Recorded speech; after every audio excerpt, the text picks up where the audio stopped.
सांख्यिकी या प्रकरणामध्ये आज आपण आलेखाच्या सहाय्याने किंवा आलेखावर दिलेल्या सामग्रीच्या सहाय्याने म्हणजे दिलेल्या उदाहरणातील माहितीच्या सहाय्याने आयतालेख काढायचा कसा या भागाचा अभ्यास आपण आजच्या तासाला करणार आहोत पहा. आणि साधारणपणे इयत्ता 10वीच्या बोर्डाच्या परीक्षेमध्ये गणित भाग 1 मध्ये आपल्याला एक उदाहरण दिलं जातं, एक उदाहरणाची माहिती दिली जाते आणि या माहितीच्या सहाय्याने आपल्याला आलेखावर या ठिकाणी आयतालेख काढा असा प्रश्न विचारला जातो. त्याच्यासाठी आजच्या तासाला आपण इयत्ता 10वीच्या बोर्डाची गणित भाग 1 मधील 4 मार्काची या ठिकाणी आपण तयारी करणार आहोत. चला तर मग आपण इथं एक उदाहरण दिलेलं आहे पहा. हे उदाहरण हे सराव संच 6.4 मधलं उदाहरण आहे. पहिलंच उदाहरण आहे सराव संच 6.4 मधलं. आणि ही अशा पद्धतीची या उदाहरणाची माहिती दिली आणि या माहितीवरून आपल्याला प्रश्न विचारलाय, वरील सामग्री आयतालेखाद्वारे दर्शवा. आयतालेखाद्वारे, आयतालेखाला इंग्रजीत हिस्टोग्राम असं म्हणतात पहा. आणि आयतालेखाद्वारे ही माहिती या ठिकाणी दर्शवायची कशी हे या ठिकाणी आपण आजच्या तासाला समजावून घेऊया. अतिशय महत्वाचा भाग आहे, परीक्षेला आपल्याला 4 मार्क मिळवून देतो. त्याच्यामुळं हा भाग तुम्ही व्यवस्थित समजून घ्या पहा. आता फळ्यावर काय माझ्याकडं ग्राफ पेपर नाही पहा, आलेख नाही.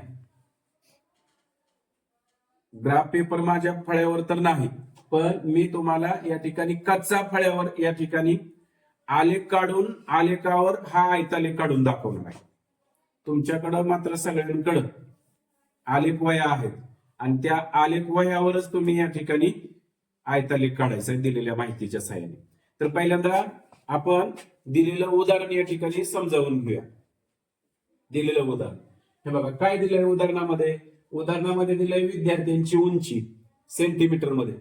ही विद्यार्थ्यांची उंची दिली आहे 135 ते 140, 140 ते 145, 145 ते 150, 150 ते 155 ही विद्यार्थ्याची उंची दिली आहे. आणि 135 ते 140 खाली दिली विद्यार्थी संख्या, म्हणजे 135 ते 140 मध्ये एकूण 4 विद्यार्थी आहेत, म्हणजे त्यांची उंची तेवढी आहे. 4 विद्यार्थ्यांची उंची 135 ते 140 मध्ये आहे असा याचा अर्थ होतो. 140 ते 145 उंची असणारे विद्यार्थी 12 आहेत. 145 ते 150 उंची असणारे विद्यार्थी 16 आहेत. ओके. नंतर 150 ते 155 उंची असणारे विद्यार्थी 8 आहेत. अशा प्रकारची माहिती आपल्याला या ठिकाणी दिलेली आहे. आणि या माहितीच्या सहाय्याने ही माहिती आपल्याला आयतालेखाद्वारे दाखवायची आहे. तर कच्चं या ठिकाणी मी तुम्हाला इथं ही माहिती या ठिकाणी कच्ची आयतालेखाची आलेखावर दाखवायची कशी ते मी तुम्हाला समजावून सांगतो. अजून महत्वाचं उदाहरण आपण समजावून घेतलं तर उदाहरणामध्ये विद्यार्थ्याची जी उंची आहे हे बघा, ही दिलेली उंची याला म्हणतात वर्ग. वर्गामध्ये उंची दिली पहा, वर्ग आपल्या सांख्यिकी भाषेमध्ये त्याला म्हणायचं वर्ग. आणि विद्यार्थ्याची संख्या जी आहे ही झाली या वर्गाची वारंवारता सांख्यिकीमध्ये. म्हणजे 135 ते 140 ची 4 ही वारंवारता आहे, 140 ते 145 ची 12 ही वारंवारता आहे, 145 ते 150 ची 16 ही वारंवारता आहे आणि 150 ते 155 या वर्गाची 8 ही वारंवारता आहे. असं सांख्यिकीमध्ये याचं वाचन केलं जातं. तर बघा, आता आपल्याला हे आयतालेखाच्या द्वारे जर ही माहिती या ठिकाणी दाखवायची असेल तर पहिल्यांदा एक अट आहे पहा. बघा, नीट लक्ष द्या. 4 मार्क मिळवून देणार आजच्या तासाला. व्यवस्थित लक्ष द्या, नाही समजलं परत विचारा, परत सांगतो पहा. आयताद्वारे अशा पद्धतीची जर माहिती या ठिकाणी आपल्याला आयतालेख काढायचा असेल तर त्याची पहिली एक अट आहे. काय अट आहे बघा, काय अट आहे. ही तर दिलेले जे उंची वर्गामध्ये, ही दिलेली जी उंची वर्गामध्ये ती सलग आहे का बघायची, त्याचे वर्ग सलग आहेत का बघायचे, वर्ग सलग आहेत का बघायचं. म्हणजे कसं, हे बघा 135 ते 140 हा 140 इथं पाहिजे परत दुसऱ्या वर्गामध्ये, नंतर 140 ते 145 हा वर्ग हे बघा तिसऱ्या वर्गामध्ये पाहिजे. नंतर हा 150 इथं पाहिजे. याला वर्ग सलग म्हणतात. आहे का बघायचं. असेल तर लगेच सोडवायला घ्यायचं, नसेल तर वर्ग सलग करून घ्यायचं. पा अजून कुठं आपण वर्ग सलग करायला शिकलो तर मध्य काढताना वर्ग सलग आहेत का हे पहिल्यांदा पाहत होतो. पा त्याचप्रमाणे बहुलक काढताना सुद्धा वर्ग सलग आहेत का हे सुद्धा या ठिकाणी आपण पाहत होतो आणि मग सोडवतो. तसं आयतालेख काढत असताना पाठीमाग पवन कुमार आयतालेख काढत असताना सुद्धा पहिल्यांदा दिलेले वर्ग सलग आहेत का ते या ठिकाणी पाहिजे. सांगा बरं मग इथं वर्ग सलग आहेत का. वर्ग सलग नसेल तर वर्ग सलग करायचे. कसे करायचे ते पण सांगितलं. वर्ग सलग कसे करायचे ते मध्यक आणि बहुलक मध्ये आपण समजावून घेतलं. पा कसे वर्ग करायचे सलग. जर जो पहिला वर्ग आहे त्या पहिल्या वर्गातली खालची जी वर्ग मर्यादा आहे त्याच्यातनं -0.5 कमी करायचा आणि वरच्या वर्ग मर्यादेमध्ये +0.5 ऍड करायचा, मिळवायचा. प्रत्येकाचं तसंच करायचं. वर्ग सलग होतात. पा तर ऑलरेडी हे उदाहरण आपल्याला वर्ग सलग करून दिलेलं आहे. चला आता आपण काय करूया, आयतालेख काढूया. हे बघा कच्चा मी इथं काढतोय. आलेखावर काढायचं ऑलरेडी, पण माझ्याकडे इथं आलेख एवढा मोठा नाही तुम्हाला दिसणार. मी फळ्यावरच काढून दाखवतोय. तुम्ही तुमच्या आलेखाच्या वहीत मी सांगतोय त्याप्रमाणे काढा. पा काय करायचं. सपोज हे माझं आलेखाचं पान आहे तर या आलेखाच्या पानावर तुम्ही पहिल्यांदा काय करायचं, मोजपट्टीच्या साहाय्याने हे बघा मोजपट्टीच्या साहाय्याने तुम्ही काय करायचं तर उभा वाय अक्ष काढून घ्यायचा. पा लक्ष द्या. उभा वाय अक्ष काढून घ्यायचा. उभी जी गडद रेष आहे तो पेन्सिलच्या साहाय्याने वाय अक्ष काढून घ्यायचा. त्याला नाव द्यायचं. पा वाय डॅश. नंतर आडवी या ठिकाणी हे बघा आडवी रेष ओढायची आलेखावर. जी गडद लाईन आहे आलेखावर त्या आडवी गडद लाईन अशी ओढून घ्यायची. पा अशी गडद लाईन ओढून घ्यायची आणि ही जी आडवी गडद लाईन आहे ह्याला म्हणायचं एक्स अक्ष. आणि हे बघा उभी वाय अक्ष ही आडवी एक्स अक्ष झाली. या दोघांचा आरंभ बिंदू 0 असतो. पा म्हणून इथं 0. ओके. आता याच्यामध्ये हे बघा आता ही एक्स अक्ष वाय अक्ष आपल्याला जे हे आयतालेख काढायचंय तो पहिल्या चरणात काढायचा आहे. म्हणून हे पहिलं चरण थोडस मोठं घेतलं आपण. पा ठीक आहे. पहिल्या चरणात काढायचं आहे हा आयतालेख म्हणून हे पहिलं चरण या पहिल्या चरणात काढायचं. आता काय करायचं बघा हे बघा एक्स अक्ष आणि वाय अक्ष काढला. आता काय करायचं, जी विद्यार्थ्यांची उंची दिली उदाहरणामध्ये ते बघा इथं बघा विद्यार्थ्याची उंची दिली. पहा ते काय विद्यार्थ्यांची उंची कशामध्ये दिली, वर्गामध्ये दिली. मग आपण काय करायचं, हा आपला एक्स अक्ष आहे. हे बघा हा आपला एक्स अक्ष आहे. येते का लक्षात. 4 मार्काला येतोय. लक्ष द्या. नाही समजलं विचारा. गप्प बसू नका. परीक्षा जवळ येते. परीक्षेची व्यवस्थित तयारी करा. प्रत्येक उदाहरण समजून घेऊन परत त्याचा स्वतः सराव करा. प्रश्नपत्रिका पाठीमागच्या बोर्डाच्या मिळवा. त्याच्यामध्ये कोणती उदाहरणं आलीत, कोणत्या भागावरली आलीत, ते कशी सोडवायची, कशी सोडवता येतील आणि मग आपल्याला त्याचे मार्क कसे मिळतील, प्रश्नपत्रिकेचं स्वरूप 40 मार्काचं काय, ह्या सगळ्या गोष्टी आपल्याला माहित असणं गरजेचं आहे. कारण पुढल्या महिन्यात आपल्याला 20 तारखेपासून आपली बोर्डाची परीक्षा सुरू होती. पा आणि ज्याला जास्तीत जास्त मार्क मिळणार आहे, टॉप स्कोर करणार आहे, तो पुढील शिक्षणासाठी आहे ना सायन्सची शाखा निवडणार आहे, विज्ञान शाखा.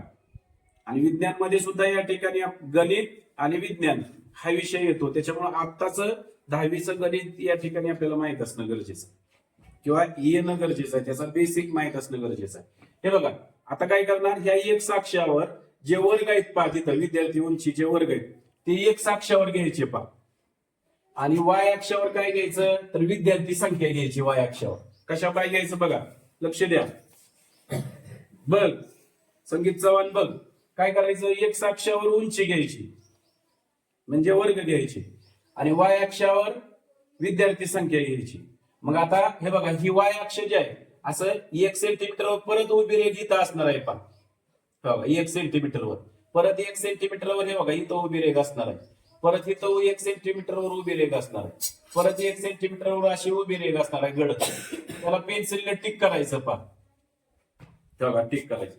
नंतर आपल्याला विद्यार्थी संख्या घ्यायची, अशी आडवी पण गडद 1 सेंटीमीटरवर रेष असणार आहे बघा अशी. इथं पण टिक करायचं पहा. हो. हो.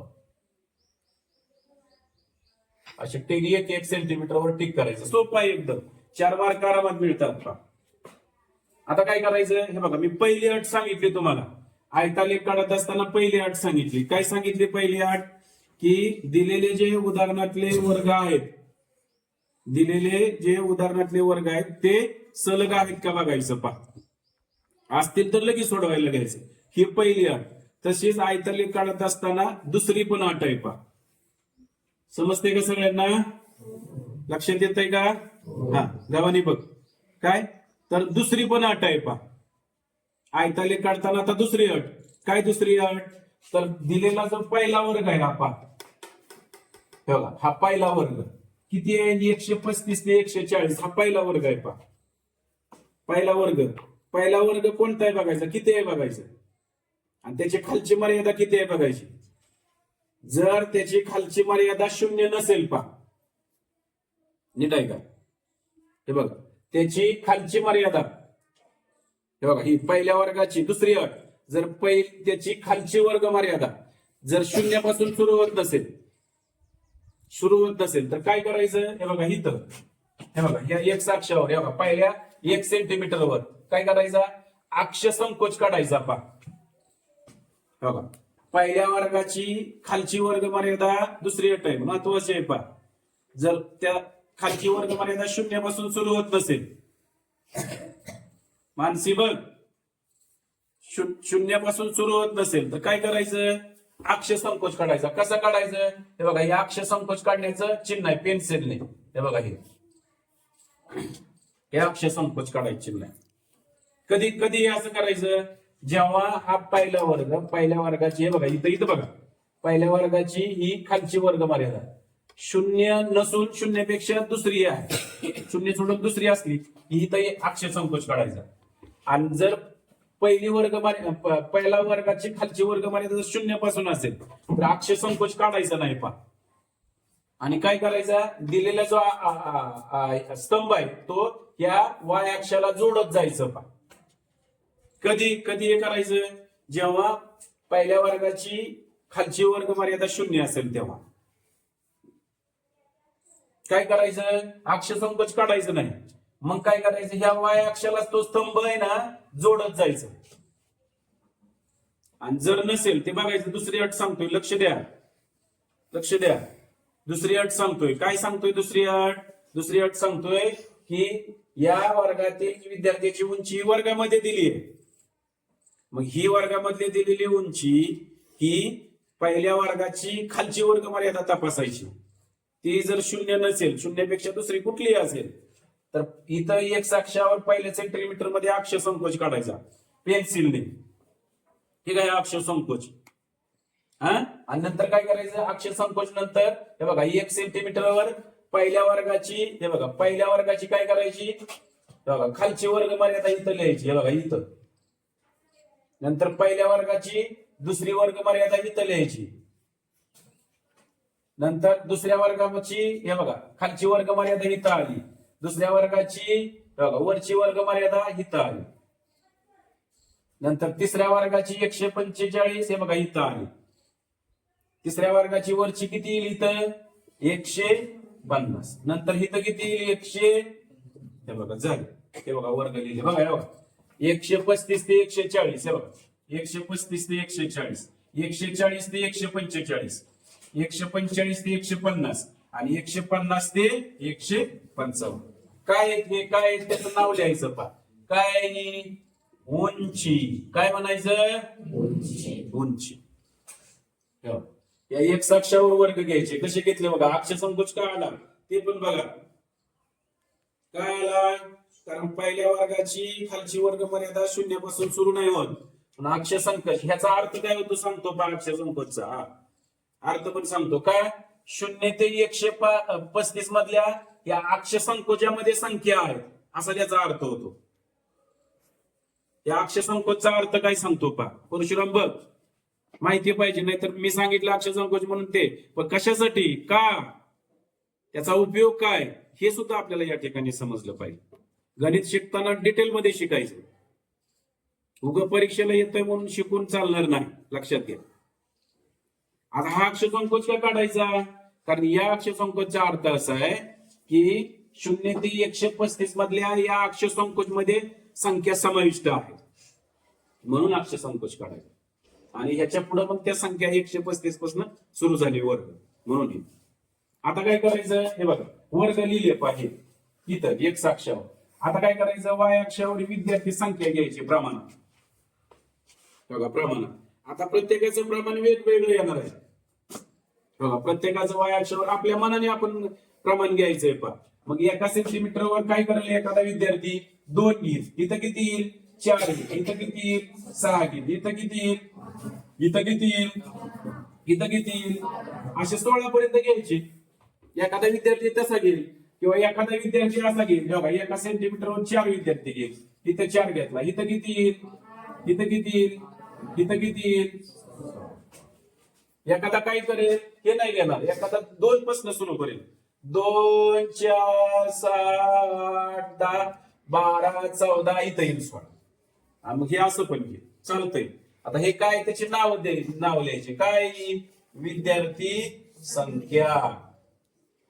विद्यार्थी संख्या हे. आता आयताले काढायला सुरुवात करायचं. बघा एकदम सोपा. बघा पहिला वर्ग बघा उदाहरणामध्ये किती आहे. पहिला वर्ग 135 ते 140 हा पहिला वर्ग आहे. त्याची विद्यार्थी संख्या किती आहे. बघा 135 ते 140 कुठं आहे, हे बघा इथं. इकडला वाय अक्षावरला 4 विद्यार्थी संख्या कुठं आहे, हे बघा इथं. मग काय करायचं, मोजपट्टी घ्यायची बघा आणि 4 ला टिक करायचे. बघा 4 पर्यंत स्तंभ काढायचा.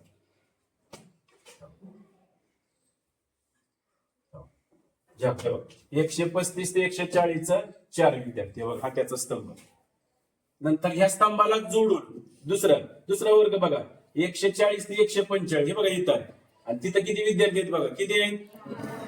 ह्याला जोडून हे बघा हे जोडायचं, मोजपट्टी घ्यायची. इकडलं 12 कुठे बघायचं.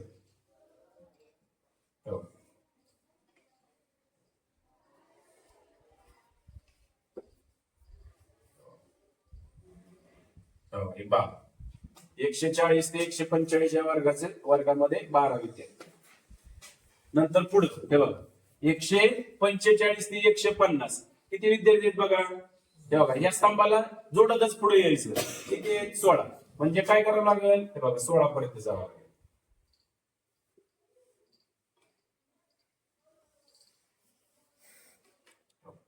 लक्ष द्या, समजून घ्या, एकदम सोपं आहे. नंतर हे बघा नंतर 150 ते 155 शेवटचा वर्ग बघा किती विद्यार्थी. मग आता ह्याला जोडूनच 8 कुठे आहे, हे बघा इथं. म्हणजे हे वाढवावं लागेल.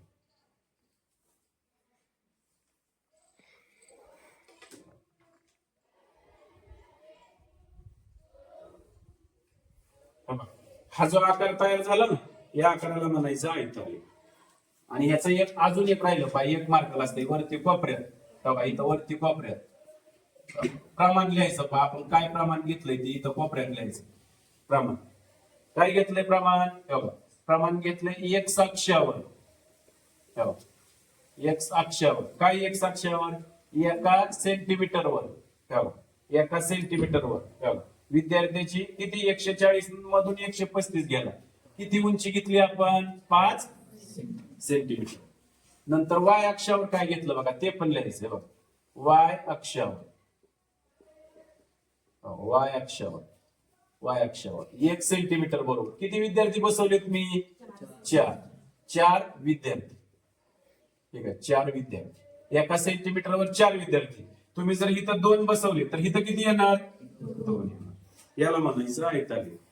हा जो आकार तयार झाला ना, या आकाराला म्हणायचं आयतालेख. कुणाला समजलं नाही, हे अजून हे आलेख कागदावर तुम्ही जे आलेख कागद या ठिकाणी तुमच्याकडे आहे आणि ह्या आलेख कागदावर हा आयतालेख नोंदवणार आहे, तो अजून अचूक आणि स्पष्ट आणि व्यवस्थित येतो. पहा तिकडे माझ्याकडे काय आलेखाचं पान नाही, पण कच्चा या ठिकाणी मी आयतालेख या उदाहरणाच्या सहाय्याने या ठिकाणी कच्चा आयतालेख काढायचा कसा, हा भाग या ठिकाणी मी तुम्हाला समजावून सांगितलेला आहे. पहा आणि तुम्ही आता स्वतः तुमच्या आलेखाच्या वहीवर अशा पद्धतीचं मी सांगितल्याप्रमाणे आलेख काढा. परीक्षेला येतोय आणि आला परीक्षेला तर अशा पद्धतीने हा आयतालेख काढायचा. समजले का सगळ्यांना? मग काय करता तुम्ही आता?